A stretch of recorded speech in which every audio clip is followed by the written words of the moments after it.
बहनें ऐसी क्यों होती हैं? भाई बहन की कहानी। मैं अपनी बहन को ज़्यादा पसंद नहीं करता था। उसकी शादी हो चुकी थी, लेकिन मैं कभी उसके घर नहीं गया।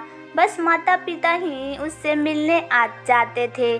मुझे पता भी नहीं था कि वो किस हाल में है। वो कभी कभी मायके आती तो जाते समय मेरी माँ उसे घर का कुछ सामान भी दे देती।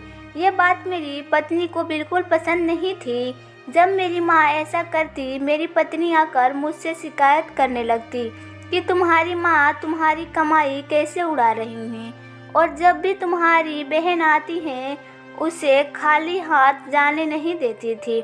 कुछ न कुछ ज़रूर देती हैं। तुम अपनी बहन माँ को बता दो, ये सब नहीं चलेगा। पत्नी की बातें सुनकर मुझे भी गुस्सा आ गया।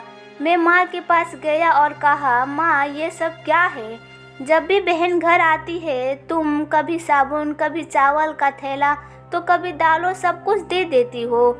मेरी कमाई तुम ऐसे दूसरों में उड़ाओगी तो तुम्हें भी इस घर से निकाल दूंगा। बहन ने मेरी और माँ की बातें सुन ली। 1 घंटे बाद बहन मेरे कमरे में आई और कहने लगी, भाई जरा रिक्शा ला दोगे? मुझे अपने घर जाना है। बहन की बात सुनकर मैं मन ही मन बहुत खुश हुआ, लेकिन दिखावे के लिए बहन से कहने लगा, थोड़े दिन और रुक जाती। नहीं भैया, बच्चे के स्कूल की छुट्टियां खत्म हो गई है। अब मुझे घर जाना है। कल से इनकी स्कूल शुरू हो जाएगी। फिर वो चली गई। पिताजी के मरने के बाद जब घर का बंटवारा हुआ तो हम दोनों भाइयों ने आपस में ही बंटवारा कर लिया, लेकिन उसमें से भी बहन को कुछ नहीं दिया गया। फिर भी वो खामोश रही, हमसे कोई शिकायत नहीं की।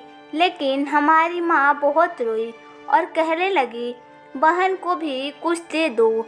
लेकिन हमने माँ की एक ना सुनी और माँ को डरा धमका कर चुप करा दिया। अब बेचारी विधवा औरत, अगर हम उसे घर से निकाल देते तो वो कहाँ जाती, इसलिए चुप हो गई।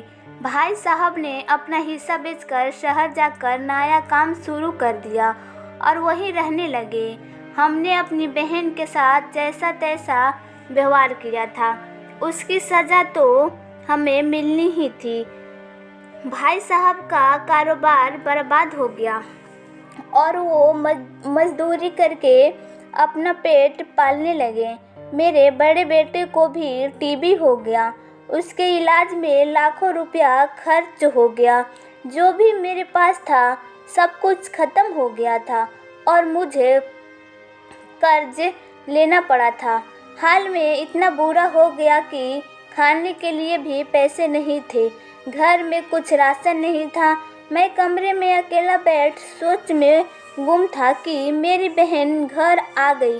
उसे देखते ही मेरी पत्नी बोली, आ गई मनहूस। बहन को देखकर मैं भी गुस्सा हो गया, लेकिन अपने गुस्से को दबा लिया। फिर वो मेरे बच्चे के पास गई, उसे देखा और मेरे पास आकर बैठ गई। मेरे भाई, क्या तुम परेशान हो?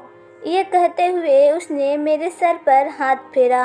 बड़ी बहन हूँ तुम्हारी, मेरी गोद में खेले हो।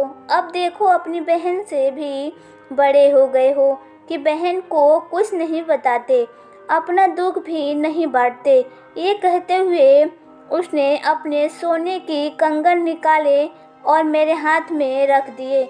मेरे भाई, परेशान ना हो, ये कंगन बेचकर अपने घर का राशन भर लो, अपने बच्चों का इलाज भी करवा लो, और पैसे की ज़रूरत हो तो मुझे कह देना। मैं तुझे इस हालत में नहीं देख सकती। और हाँ, जाकर अपने दाढ़ी भी बनवा लेना, देख कितनी बढ़ गई है। मैं आश्चर्यचकित होकर बहन को देखे जा रहा था और वो कहने लगी, भाई इस कंगन के बारे में किसी से न कहना, तुझे मेरी कसम है। मेरी वो माथे को चूमा और कहने लगी, चलो अब मैं चलती हूँ, तेरे जीजा जी और बच्चे आते ही होंगे, फिर आऊँगी। मैं पहली बार उसे घर से बाहर तक छोड़ने आया, देखा तो पैरों की चप्पल भी टूटी हुई थी। उसने कपड़े भी तो वही पुराने पहने थे। मैं बस देखता ही रह गया। मैंने तो कभी अपनी बहन की घरेलू हालत जानने की कोशिश नहीं की, लेकिन जब उसने मुझे बुरे हाल में देखा तो दौड़ी हुई आई और अपने सोने की कंगन भी दे दी ताकि मैं अपने बच्चों को इलाज करवा सकूं और अपने घर का हाल सुधार सकूं। मैं सोचने लगा और मेरे आंखों में आंसू निकलने लगी कि हम भाई भी कितने मतलबी होते हैं, अपनी बहनों को पल भर में ही बेगाना कर देते हैं और बहनें हमें भाइयों को ज़रा सा दुख भी बर्दाश्त नहीं कर सकती। मैं उसके कंगन अपने हाथों में पकड़कर जोर से रोने लगा।